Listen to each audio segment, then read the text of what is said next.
Jajaran Satreskrim Polres Buleleng baru bisa mengamankan satu pelaku kasus penganiayaan di klub malam beberapa waktu lalu.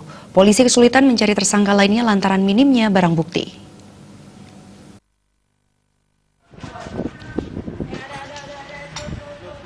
Pengunjung klub malam berinisial KBA alias Kawi asal desa Kayu Putih, Kecamatan Sukasada, terpaksa berurusan dengan pihak berwajib lantaran aksi penganiayaan yang dilakukan saat berkunjung di tempat hiburan malam beberapa waktu lalu.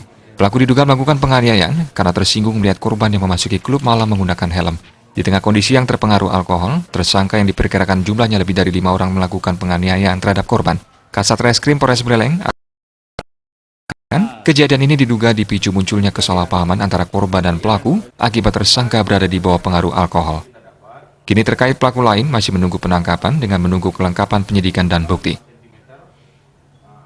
Dari korban ada 5 orang pelaku ya yang melakukan penganiayaan, namun sampai sejauh ini kita baru bisa menetapkan 1 orang sebagai tersangka ya berinisial K karena berdasarkan bukti, alat bukti yang cukup, bukti permulaan yang cukup, dia melakukan tindak pidana penganiayaan dengan memukulkan 1 buah botol ke kepala korban. Modusnya apa? Ya modusnya mungkin ini ya salah paham ya antara mereka, ada kesalahpahaman, jadi ada ketersinggungan, jadi sampai terjadi seperti itu.